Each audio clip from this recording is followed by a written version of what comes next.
Shall we start the program, sir? Cool.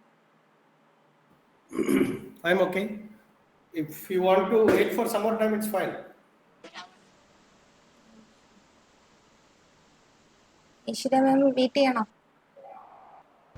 അങ്ങനെയാണെങ്കിൽ 2 minutes കൂടെ wait ചെയ്യാം. Oh, ചെയ്തോളൂ. It's okay.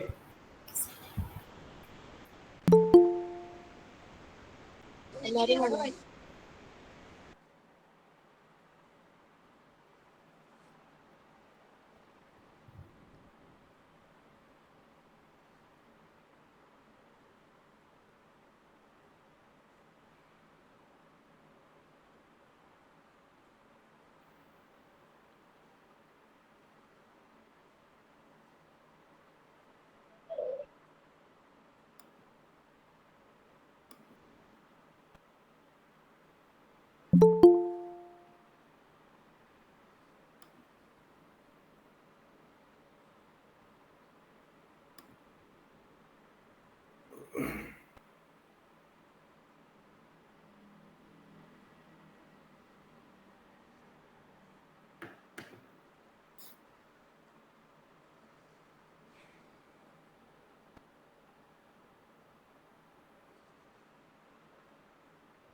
Sir, they have some technical issues. They will be joining us later. അപ്പോൾ നമുക്ക് തുടങ്ങാം. Yeah, it's okay. Deepika. Okay. Audible ആണോ? Yeah, Yes, yes. yes. For me, it's fine. We have not inherited world from our forefathers, but we have borrowed it for our children. Sustainable development is the pathway to the future we want for all. The Sustainable Development Goals, known as the Global Goals, were set by United Nations since 2015 as an universal call with action plan to end poverty, protect the planet, and ensure that all people enjoy peace and prosperity by 2030. Among these goals, end hunger, achieve food security, and improve nutrition and promote sustainable agriculture recognizes the interlinkages among supporting sustainable agriculture. A very good evening to everyone present over here. This is your host, Deepika of 2nd MSc, and it's my privilege to warmly welcome each one of you gathered here for the Multidisciplinary International Webinar Series 1 on the topic Hydroponics and Sustainability. conducted by Department of Mathematics and Statistics, Providence Women's College, Calicut. Hydroponics, with its ability to grow plants without soil, presents a promising solution for sustainable agriculture that could potentially reduce water usage, eliminate soil degradation, and reduce the carbon footprint of traditional farming practices. Over the course of this webinar series, we will be delving into the intricacies of hydroponic systems, exploring different techniques and technologies, and discussing how they can be used to promote sustainability and food security. I think we couldn't find a more apt person than Mr. Murali Manohar M., Managing Partner and Lead Consultant, FarmTech Consultancy, who would lead us to the world of sustainability and hydroponics.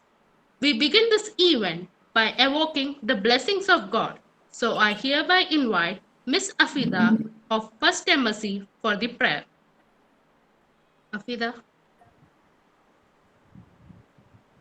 കാണായ ലോകങ്ങൾ കാക്കുന്ന ദേവാ കാരുണ്യ സിന്ധു നമിക്കുന്നു ഞങ്ങൾ കരളിന്റെ പൂക്കൾ നിൻ പാദതാരിൽ കാണിക്ക വെച്ചു നമിക്കുന്നു ഞങ്ങൾ ലോക സമസ്ത സുഖിനോ ഭവന്തു ഈ മന്ത്രമീ ലോകമെങ്ങും മുഴങ്ങാൻ വിജ്ഞാനദീപം നിറകതിർ ചൂടാൻ നേരിന്റെ പാത തെളിക്കേണി ദേവാ കാണായ ലോകങ്ങൾ കാക്കുന്ന ദേവാ കാരുണ്യ സിന്ധു നമിക്കുന്നു ഞങ്ങൾ.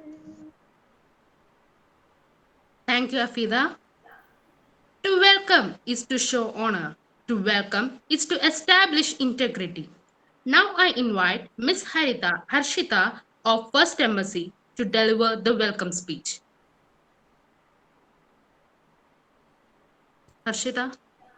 Hello, am I audible? Yes. Yes. Good day, everyone. Sustainability is no longer about doing less harm, it's about doing more good. Welcome to Multidisciplinary International Webinar Series 1 on hydroponics and sustainability. We are thrilled to have you all here today as we embark on a journey to explore the exciting world of hydroponics and its potential to transform the way we think about sustainable agriculture. As we know, sustainability is a pressing global issue, and the need for eco friendly solutions have never been more apparent. Today, we are joined by the esteemed expert, Mr. Murli Manohar M., Managing Partner and Lead Consultant of FarmTech Consultancy, who will be sharing his insights and experiences on topics such as hydroponic design and implementation, plant nutrition, pest control, and many more. FarmTech Consultancy is a consultancy service in sustainable farming, hydroponic greenhouse, aquaponics, also dealing with agricultural inputs, equipments, and related activities.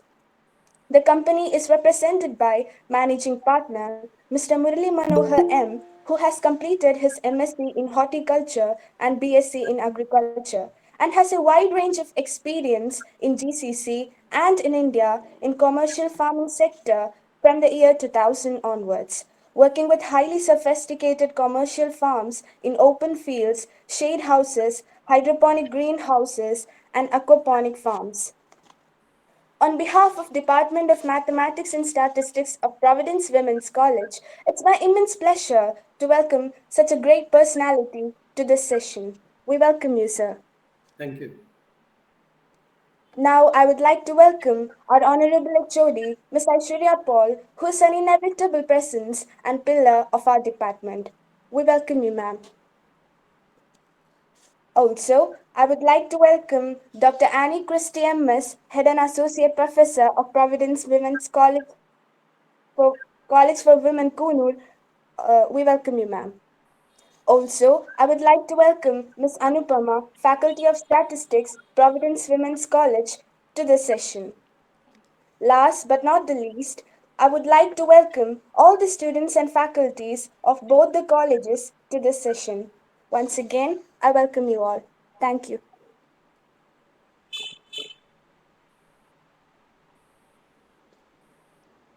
Thank you, Harshita. Now I invite Ms. Anupama, Faculty of Statistics, Providence Women's College, for the presidential address. Thank you, Deepika.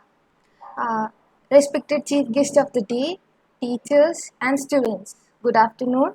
And also let me first express our delight to have the faculty and students of a prestigious institution like the Providence College of Women, Kunur. So it is said that being great is more than just buying echo. It is an unshakable commitment to a sustainable lifestyle. Today, March 18th, Global Recycling Day, a day for the world to come together to put the planet first in par with the theme of this year, creative innovation. As we live in a world where the lifestyle of each and every one of us was changed by an invisible virus, so why don't we creatively innovate our life from now by ensuring a sustainable lifestyle? And to commence or to restart our lifestyle, we need a mentor, a guiding light. Thus, we have here Mr. Murli Manohar, the managing partner and lead consultant, Farm Tech Consultancy. When our world was pretty much running behind technologies, exploring the space, finding life beyond Earth, people like Murli sir is still here to think about our nature, sustainability, etc. So let us join hand with him. Uh, as we kickstart our international multidisciplinary webinar series with Murli sir, on behalf of everyone present here, I wholeheartedly welcome and thank sir for accepting our request to give us an insight about sustainability using one of his specialization, hydroponics. Let me wind up with a strong belief that after this session, we will do something for our Mother Nature and her sustainability. Thank you and have a great day. Thank you, ma'am. Thank you, ma'am. Now it's time to hear from our guest of honor, Mr. Murali Manohar. Sir. Thank you very much, Deepika, Anu, Aishwarya, all my dear students. Actually, I'm having very high fever and cold. Thanks to the technology that we are able to still carry on with the classes, because I think post COVID the technology has helped us in wherever you stand in whatever condition we are able to meet, we are able to share ideas, and we are able to share having discussions, everything. So thank you very much for giving an opportunity to discuss with you a few points regarding hydroponics and sustainability. Anupama, can I share the slide? Yes, Can sir. you just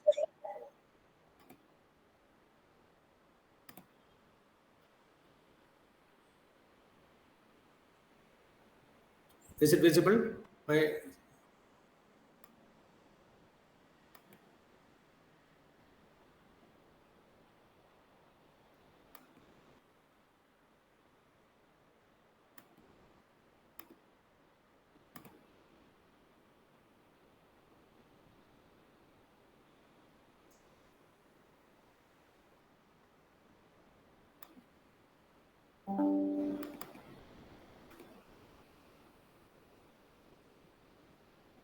Is it visible? Yes, sir. This is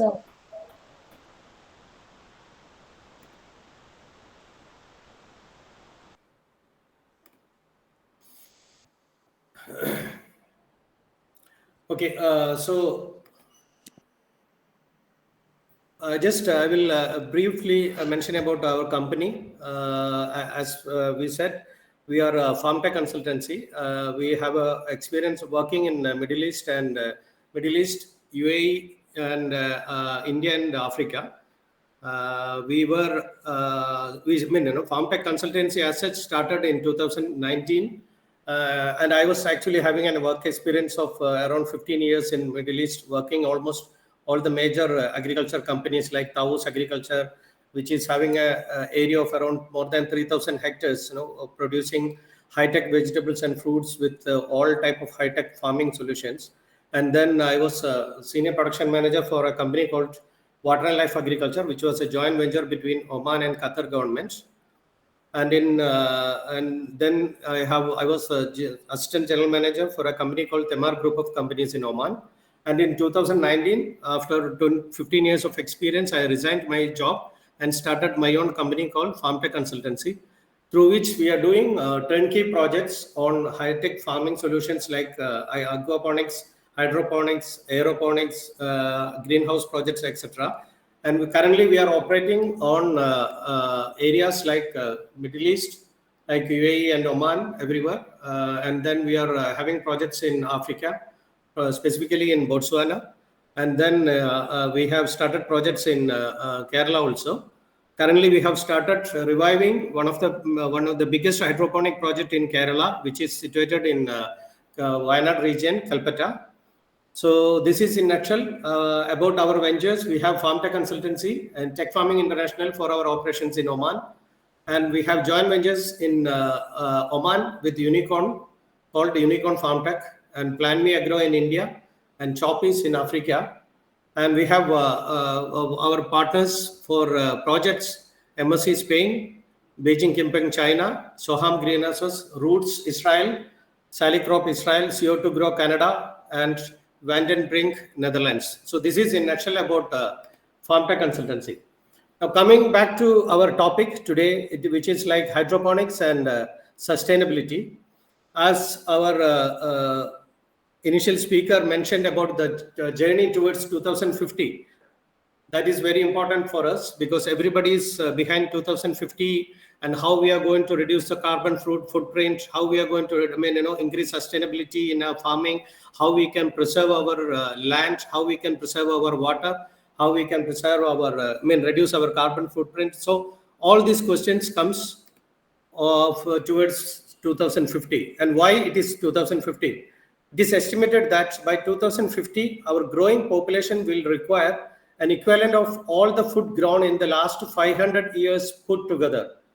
When we talk about 2050, we are hardly 37 years behind 2050. So we have only 35 years now left, and we are supposed to produce an equivalent of food we have produced over the last 500 years. We have to produce all these foods together to feed our growing population. So can a farmer take their same land, soil, seeds, water, and tractors and double their crop from one year to the next? No, that is not possible. There are limitations for that. And it is predicted we will need to grow 60 to 70% more food than we currently grow today on the same amount of land, or even less land. To accomplish this goal, will there be increased or decreased pressure on the Earth's natural resources?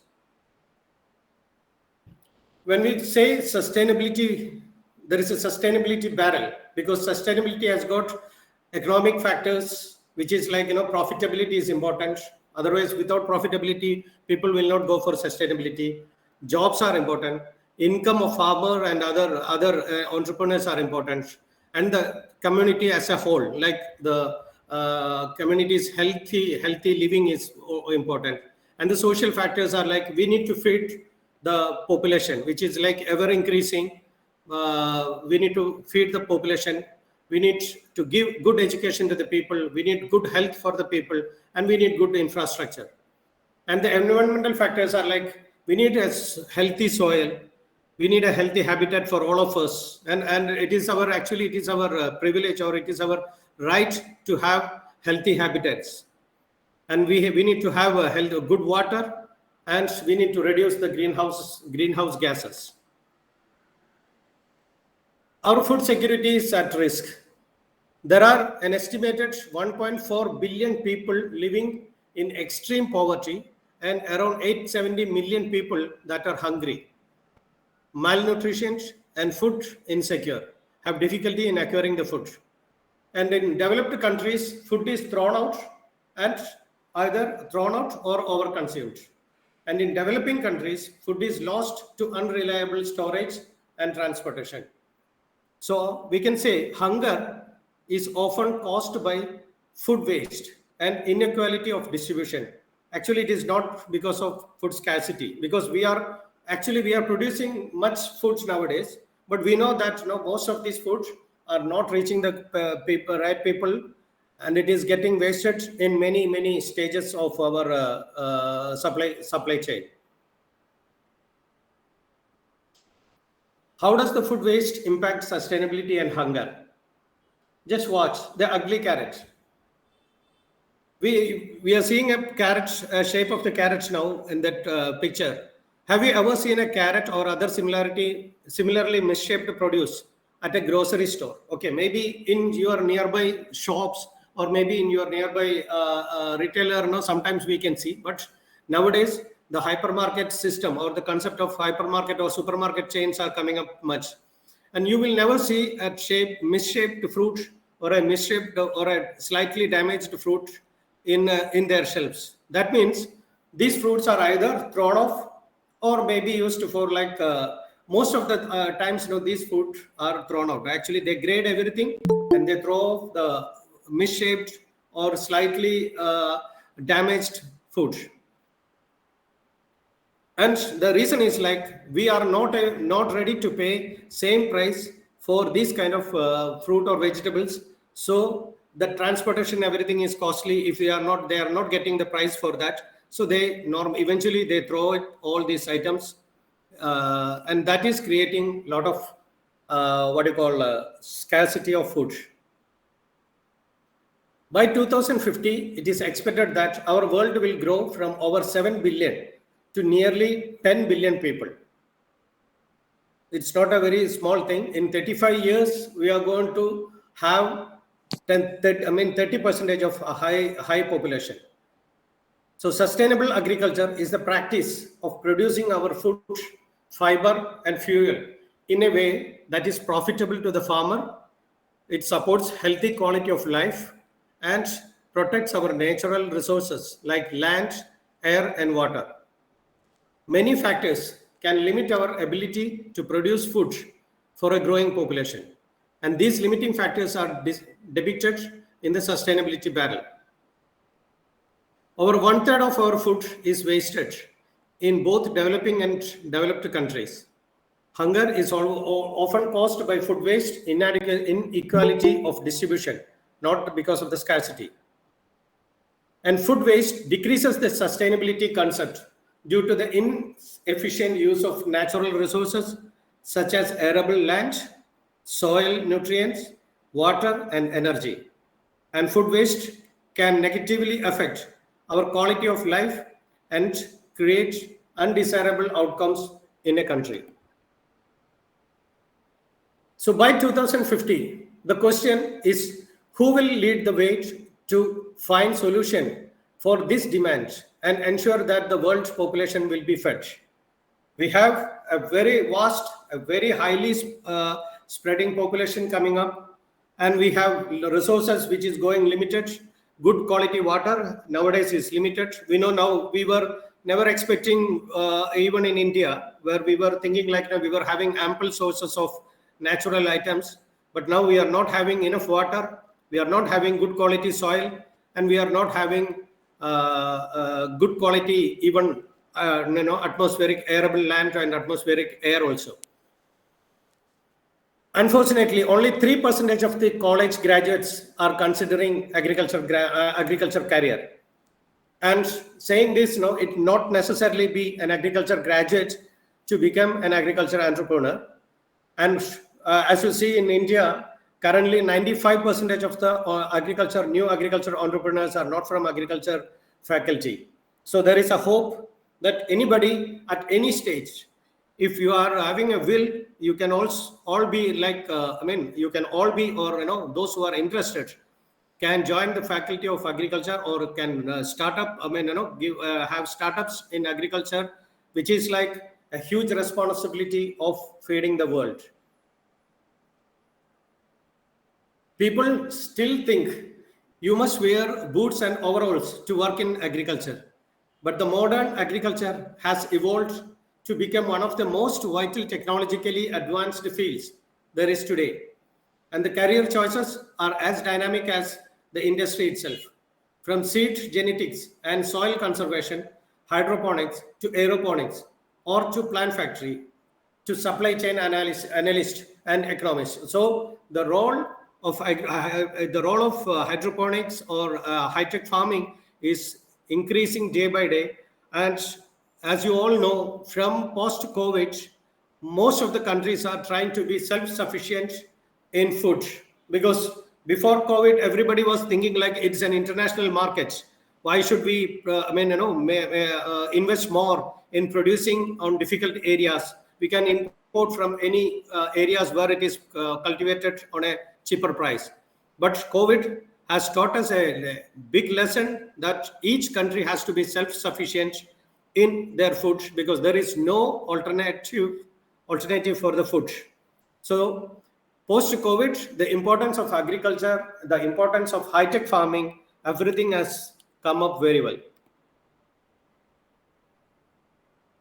Coming to how does the food waste impact sustainability and hunger? As we said, an estimated 1.3 billion tons of food never reaches a table because it goes out during production areas, handling, during transportation, by after reaching the wholesalers, retailers. So that means the supply chain. So we have a lot of waste which is coming up during the supply chain by the food, when it where it is produced in the farm till it reaches the table.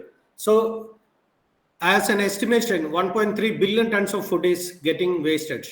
And what does it cost our environment to produce the food that we throw away?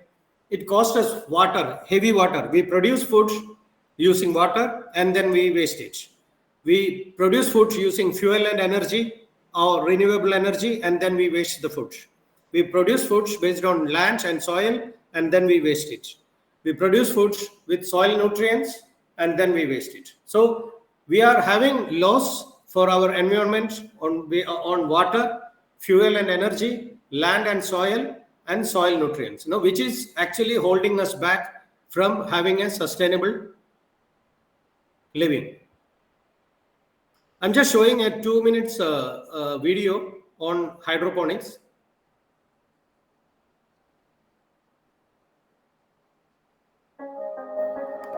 Is it clear for all? Anubama? Yes, sir. Yes, sir. It is clear. It's clear? Yes. Okay.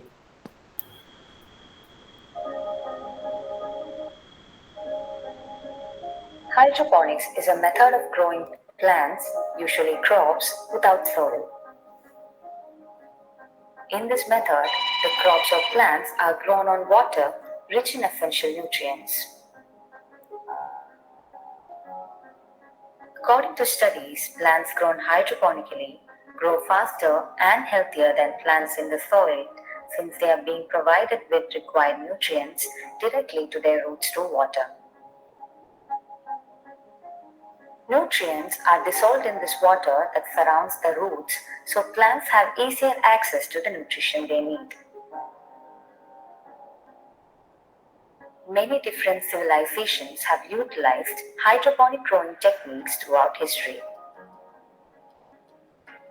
The hanging gardens of Babylon, the floating gardens of the Aztecs of Mexico are examples of hydroponic culture. As the many benefits are realized, now scientists and horticulturalists are experimenting with different methods of hydroponics. It was even integrated into the space program by NASA, as they are considering the practicalities of growing food in long-term space missions.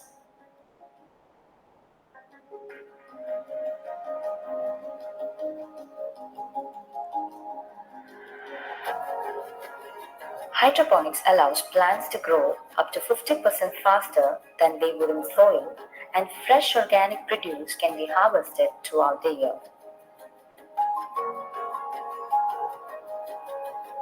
It also helps to produce higher yields than traditional soil-based agriculture and allows crops to grow in areas of the world that cannot support crops in the soil. Hydroponics is good for both environment and the ground product since it eliminates the need for massive pesticide use compared to traditional soil-based agriculture. Hydroponic systems require only around 10% of the water that soil-based agriculture requires. The water used in a hydroponic system can be reused, thereby reducing the need for more fresh water supply. It is also a great option when there is a lack of land or yard space for gardening, as it doesn't require a lot of space and can even be done indoors.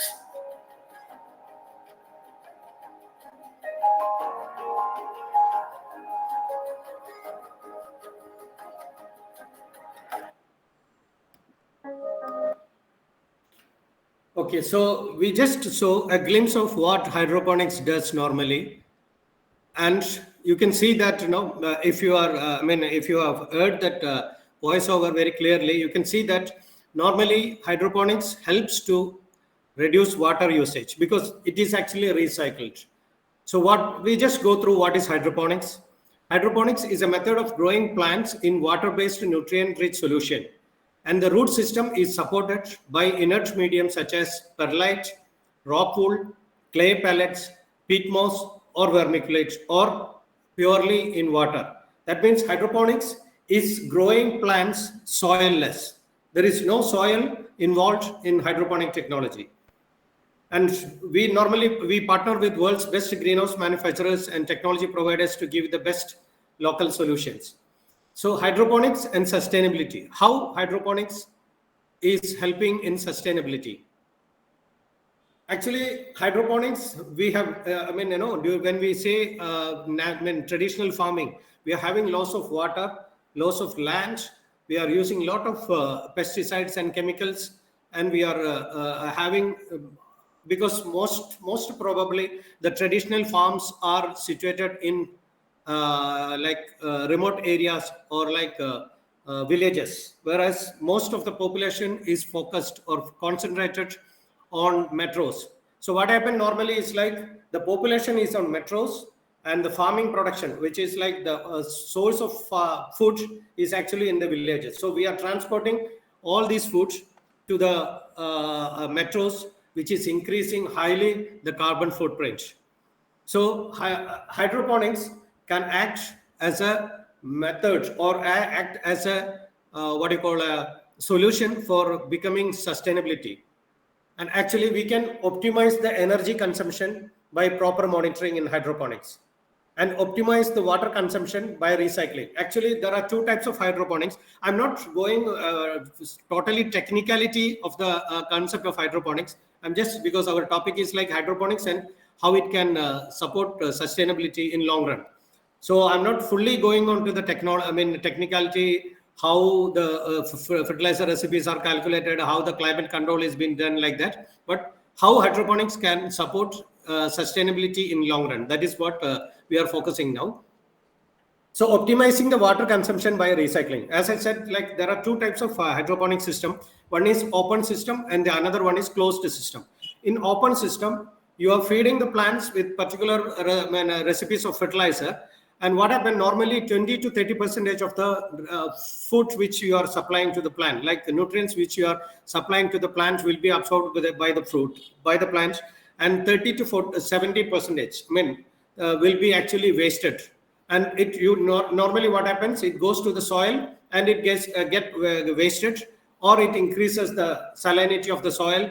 So but in that is actually a open system of farming. And in closed system, when, as I said, 20% of the drain, 25% of the fertilizer will be absorbed, and then you keep a drainage percentage of around 20-30%, so that the drain water will again be taken out and recycled and then used back into the loop. So that means you are almost having 90% of water saving. That means, so that in other words, you can say hydroponics uses 10% of water when compared to the traditional farming. That means hydroponics is helping us to save water, which is very, very important source for, and which is a very scarce important, source in future. So that means hydroponics is helping us to save water.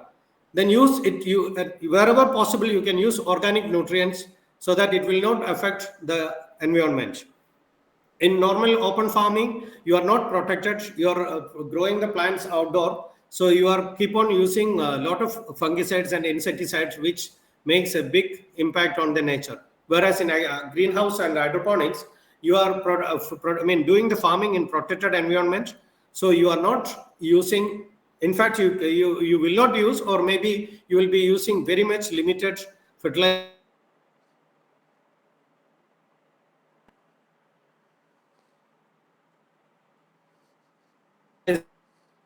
hydroponics. Bumblebees, you can see the photo. Bumblebees are like, similar to honeybees. They are actually utilized for pollination, which increases the production, because normally when you produce, for example, if you are producing a tomato in a open field, now you will be making a production of around 3 to 4 kilogram per meter square. And if that is being done by a very commercial farm with high level of interventions, then you can go up to 8 to 10 kg per meter square. Whereas in a hydroponic high-tech farming under greenhouse, you can produce even up to 35 to 40 kg per meter square, which is almost like 5 to 6 times more than the traditional, or even more than the commercial other commercial farming technologies. So you will be using bumblebees to increase the pollination. You will be using beneficial bacteria and fungi to reduce the use of chemicals. So all these things have got a major role in reducing the impact on the environment. Keep an eye on your pH levels. pH is, it's acidic or alkaline levels. If you are giving a pH of like 5.5 to 6.5 pH, normally the plants will be able to absorb most of the fertilizers given to the plant.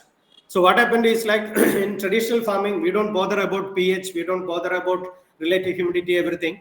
So we keep on pumping fertilizers, which is actually not able to, the plants are not able to absorb also, and it will actually damage the land and our precious earth.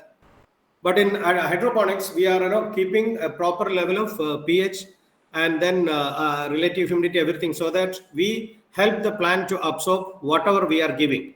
So the plant, when the plant absorbs maximum fertilizers and chemicals, then we need to reduce the, we are able to reduce the usage of more fertilizers, because we are reducing the losses of fertilizers and chemicals, which is also very important to reduce the impact on the earth. And another thing is, like, we are unnecessarily losing a lot of land because of our traditional farming. Because traditional farming is like, we keep on cutting the forest, and then we keep on encroaching, because we are running short of land for normal traditional farming. So we keep on reducing the forest, and then increase our farming areas. So in that way, we were losing our natural resources a big big way, and it was creating, in turn, it was creating a lot of economic, environmental damage to our human community.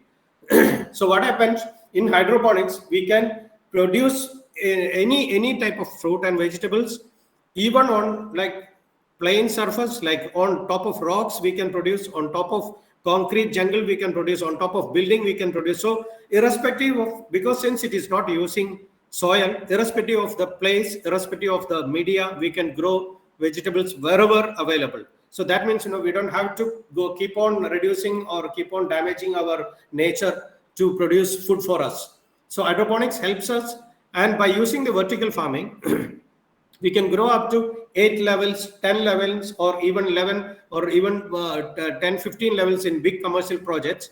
So that means from a unit meter square area, you are able to produce 8 times or 10 times or even 50 times more production than from a traditional area. So these are all advantages of hydroponics, which helps in giving a sustainability for the planet.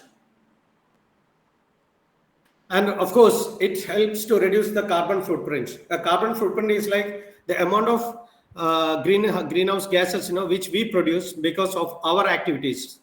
And all these gases includes like carbon dioxide or methane. So these are all producers which we produce because of our pollution in the air, or from our automobile industries, everyone. So what happens normally, the produce is produced at the village level, and as we said, these are all brought into the metros where most of the population is having. So what happened to this transportation? We are producing lot of carbon, making lot of carbon footprint also in the thing. Whereas in hydroponics, we can produce on top of buildings, on top of supermarkets, on top of cafeterias, on top of hotels, and everywhere, even on top of your terrace in your houses. So these things will reduce the transportation or will reduce the logistics, so that it have a very high impact on the damage to the nature. So all this way, hydroponics helps in supporting the sustainability. You can see in the picture, nowadays in Singapore, in Middle East, in most of the countries, like we are having everywhere, because they are all running short of land. So wherever we have limited factors, we will come up with technologies. So as you saw the video, this hydroponic is not a very new technology, or it's not a technology which is been invented in of late. It is actually been used in historically very olden times, but we were not having any limited resources at that time, so we were not giving any importance to the topic of hydroponics. Currently we are having limitation to the water, limitation to the land. We are facing agronomic, environmental problems. So currently we started utilizing hydroponics technology to the maximum, so that, and now because of that, the technology of hydroponics is getting popularized, and it is actually becoming a life-saving technology for all of us. Until recently, farming has been a largely rural activity, but the development of technology, together with a pressing need to find more sustainable ways of production and consumption, has led to the adoption of farming techniques in more built-up environments. So application of these farming innovations are revolutionizing agriculture. So all these farming technologies like hydroponics, aquaponics, aeroponics can save water, can reduce the impact of chemicals and fertilizers in the environment. It can reduce the carbon footprint by growing near to your where you need the produce, like in supermarkets or in cafeterias or even in our houses. So these technologies are now revolutionizing farming and also adding a lot into sustainability future. Large-scale hydroponic farming is now in use around the world to grow the produce that we eat. Believe me, we were all thinking like these kind of technologies will be coming to the commercial use very slowly, but currently most of the farms, and almost 99% of the farms starting in Middle East and other places, are always coming up with hydroponic technology. No more traditional farming projects are coming up in these areas. When we say Middle East, they know the importance of water, they know the value of water, because they are running short of water. When compared to any other countries, these countries are running short of water, and they know how to preserve it. So the importance of hydroponics comes up very well in these countries. And you can see that even shipping containers are being repurposed to create mobile local farms, allowing for the produce to grow in the area where that will be consumed, where typical farmlands may not be available. Okay, even a 20 feet or a 40 feet container, which normally we use to transfer the produce, can be converted into a farming area.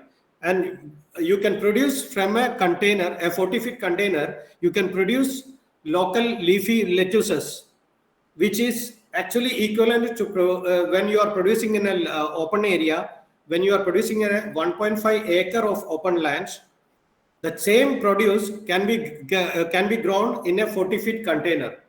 So that means, just imagine the area which we are saving by using this technology. So a 40-foot container can provide you lettuces which normally you have to produce in a 1.5 acre land. So that is the importance of hydroponics. And as mentioned in the video, actually, even on space, hydroponic technology is helping the astronauts to feed them, because they cannot take produce to the space because that is very costly. So what they used to do is like they take seeds and then they produce their own fruit and like vegetables, which is possible. It is not possible to grow everything using this technology, or it is not feasible to grow everything using this technology, but at least the leafy salads and those kind of items can be even grown in space also using the technology of hydroponics.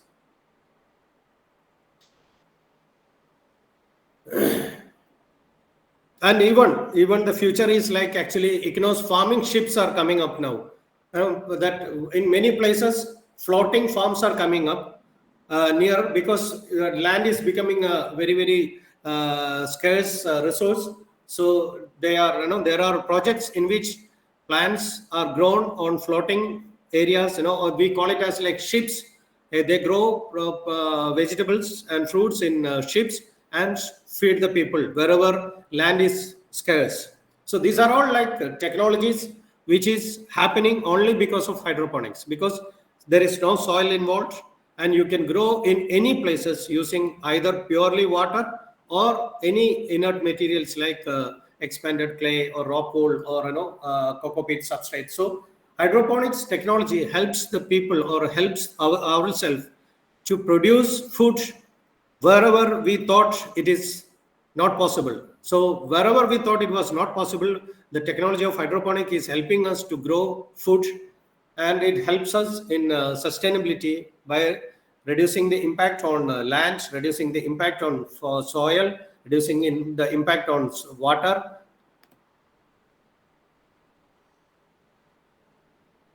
Even artificial intelligence are used nowadays to reduce that labor, so that we don't want more people in a particular area for farming. Even there are, 3 hectare, 4 hectare, or maybe big farms are even grown with very few people working in the farm. Unlike in our normal traditional farming, we need only like 1/10 of farmers or manpower for producing food through hydroponics. Coming to the future farming and sustainability. While hydroponics is not a complete solution to the sustainability crisis, hydroponics has the ability to be a major step in the right direction. As we discussed, hydroponics is not a final solution for sustainability, but it is actually a good step which is helping us towards our sustainability motto. The advantages of hydroponics to the agriculture are very clear now. And there is a serious money to be made when it comes to sustainable farming and food production, because hydroponics helps us to save water, to conserve energy, to reduce the carbon footprint, and to conserve our precious soil. As we said, like only 3% of the total graduates are coming to farming. And wherever I used to take classes, I used to invite all the people, because you don't have to be you don't have to be an agriculture graduate to do farming and thereby feed the increasing population. You can be anyone. You can be an IT professional, you can be a financial guy, you can be an actor, you can be an actress, whatever it is. You can do your own job, but during your leisure time, you can have farming technologies adopted in wherever possible areas because of hydroponics.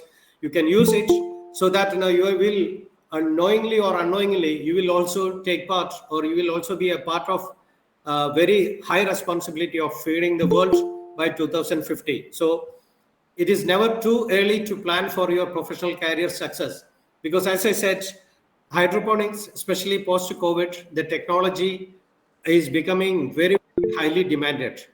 So the importance for people who have hydroponic technology is very increasingly, and it is very difficult to get people with hydroponic technologies. So as I said, I started my career in 2007 in Middle East, and currently I am getting a pay of almost my 1 month salary per day now because of this technology. I was getting a salary, an amount during 2007 when I joined in Middle East in a open field farm, and currently I am getting the same salary per day for projects which I am involved with hydroponics. So the role of hydroponic specialist is becoming very high, and you don't have to be an agriculture graduate or anything. This is very simple. It is like do it by yourself. If you have an attitude, start doing it in your home wherever possible.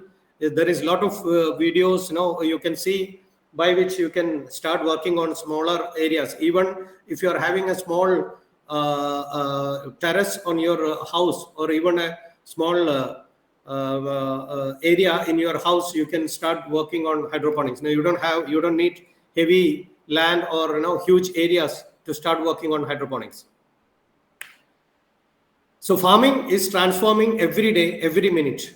Younger entrepreneurs are taking up farming as business, and urban farming is mostly preferred. We need to start thinking for the tomorrow.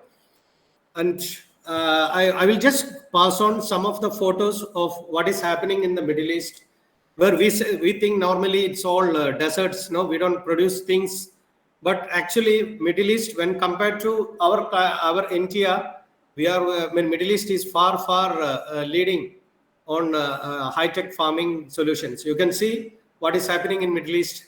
These are all our projects which we do in Middle East. This kind of tomatoes we are getting almost 30-40 kg per meter square when compared to normal 8 to 9 kgs in the normal areas. And this is actually called plant factory. This is what we discussed before, like container farming, or maybe even in your warehouses. Here we are producing food by giving artificial light. Actually, here we are producing food by giving artificial light. Carbon dioxide is actually infused to produce food, and all the fertilizers are given through water. So even in a closed environment or in a closed area, you can produce food through the technology of hydroponics.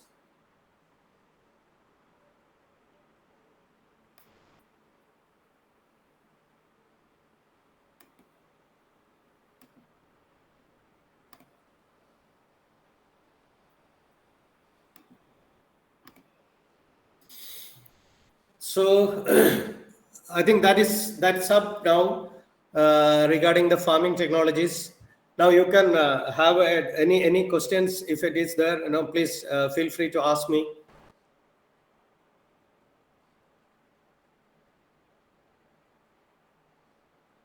Hello, sir. Hi. Hi, sir. My name is Gopika, and first of all, it was a very informative session. So my question is whether the cost of hydroponic produce will be same as that of the traditional produce, or will it be more costlier? Yeah, very good question. Actually, the initial investment, when you say commercial hydroponics, the initial investment will be very high, because when compared to the traditional farming, the initial investment will be like 5-6 times higher. But that can be justified with your limited resources of like fertilizers, chemicals, and all. That is on one side, and then the other side you are getting a higher production of like 6 to 7 times higher production in hydroponics. As I said, a tomato or a capsicum, when you grow in open fields, you will be getting something like 6 to 7 kg per meter square, whereas in hydroponics you get like up to 30-40 kg per meter square. So the initial high investment of hydroponics for a commercial farm, when it is for a normal household farms, your investment will be very less. But when you go for a commercial farm, the investment will be very high, but it is justified with high production which we are getting from hydroponics. And sir, what about the rate of the products produced using hydroponic farming in the markets? Will it be affordable to the common public to buy those products? Yeah, normally, see, as I said, when the rate of production is very high, so that means your per kg production cost comes down. India is actually, we have not started seeing that a difference in India, because India is actually in the primitive stage of hydroponic technology. Because we go outside and we learn everything. Indians are very fast in learning. So wherever you go to any other countries, you see Indians will be leading the companies, and Indians will be leading the technologies. But unfortunately, in India, when you come to India, you won't see much of hydroponic produce, because we have not started feeling the punch of water scarcity. We feel like we have ample labor which is very cheap, and we feel like this is a never ending process. No, actually it is not a never ending process. India is becoming a very, very major culprit in an area where we are going to have water shortage, acute water shortage. When you take a water shortage map in Google, you can see India is becoming a major target for that, because we are going to face the problem of water shortage very shortly. So in places where we go commercially, your per kg production cost comes down, because from a unit area you are producing very high production, high quantity. So that means it will reduce your cost of production and it makes you competitive. But initially, in maybe like 2 to 3 years, you will take normally for a break even of the project. So it takes some time, like 2 to 3 years. But once that stage is over, then definitely your product price will be competitive and very, very comparatively very good with other produce, and the quality will be very, very, very good, extremely good when compared to the normal production. Thank you, sir.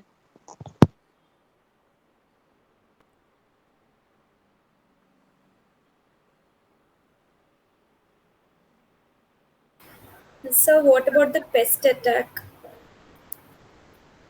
As I said, farming, if you take hydroponic also, it's a farming technology. It's one of the farming technology. So that means it is not like when you do hydroponics in open area, you are actually open to any type of pest and disease. But normally what we suggest is we suggest hydroponics to be done in greenhouses or in closed containers or in warehouses in which everything is protected. So when we do that, you are not going to have much of pest attack or even zero pest attack. So that will help you to get a sustainable product, to get an organic product. But one thing is very important, because you cannot get a organic certification for hydroponics, because in the definition of organic, you need to produce fruit or vegetable by using organic materials in soil. That is actually the definition of organics. So unfortunately, in hydroponics, we are not using soil. So even if you are producing vegetables or fruits without any pesticides or any inorganic fertilizers, you are not able to give a organic certification. And there are a lot of debates going on, to make hydroponics also organic. Because so what normally people do is they call it as beyond organics or safe food. So these kind of things. It is actually a what you call a technical problem. Like the definition of organics contains soil, and unfortunately hydroponics don't contain soil. So even if you are producing it through all means of organic ways without any pesticides, you are not getting organic certification with that. But the food is actually safe to eat without any problem, and it is actually better than organic. So pest and disease control we are using, you can use, because you are protecting it from any external thing, because your greenhouse is actually totally protected. So you are preventing the insects or fungus to come in from outside, and you are using all sort of biological measures. You will have coveralls used when you go inside a greenhouse. you'll be using food baths before entering in a greenhouse. So all these kind of measures will be taken before entering the greenhouse. It is actually, as I said, it is almost like, bro, doing a lab, because you won't believe the new greenhouse projects and all in coming up in the world. You see, you won't believe it is an agricultural land. It's like a lab you are working. So that is the reason nowadays the youth is actually attracted to farming, and you can see most of the entrepreneurs. Believe me, most of the people coming out of IIM, IIT, every top colleges in India or abroad are all starting agriculture like startups. They are not going to any other thing. Everybody is behind agriculture startups because the world is behind hydroponics and agriculture solutions. Okay, thank you, sir.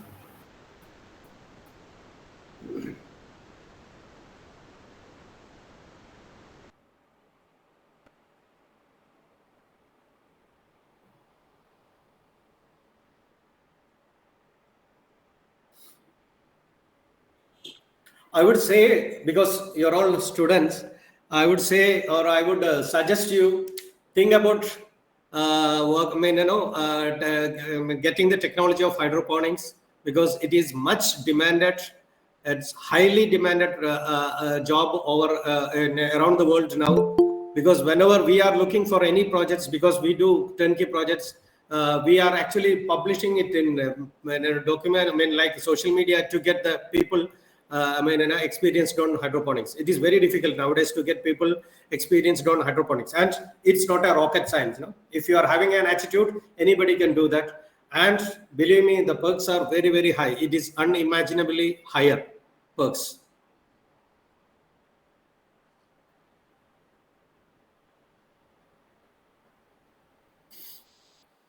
I think somebody has raised a hand. Amurta. Anu, somebody has raised a hand. Amurta. Anu, can you? Yeah. Hello, sir. Yes, Good evening, Amurta. sir. Your session was really informative, and my father, as such, has a taste in agriculture. So I was looking into your sessions so that I can give him some advice. Okay. So Thank thank you, you. sir, for your. Amrita is my colleague. She's working as assistant professor in our department for mathematics. Okay, okay, good, Amrita. Thank you, sir.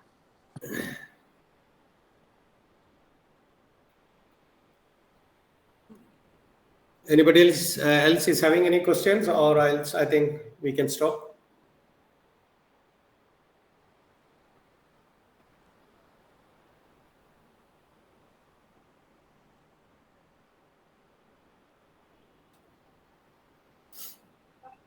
Okay, Deepika, we can continue.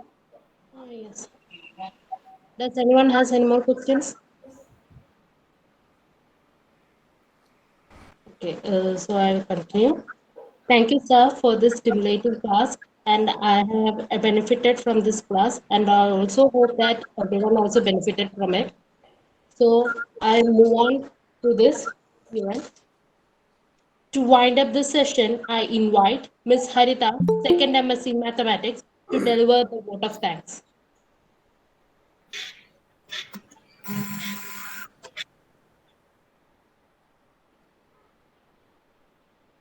Harita.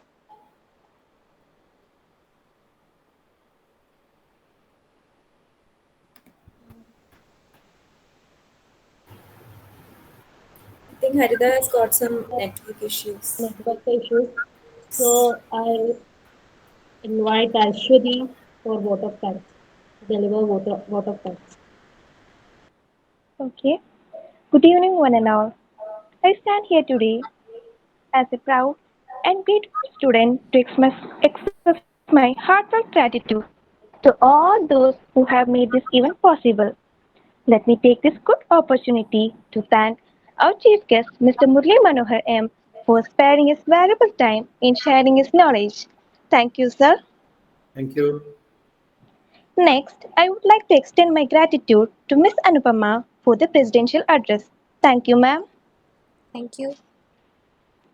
Now Let me give my regards to the faculties of Prudence Women's College for organizing such an enlightening session, and to all the faculties of Prudence College for Women for their wholehearted support.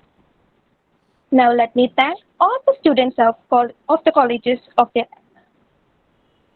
both colleges of their participation.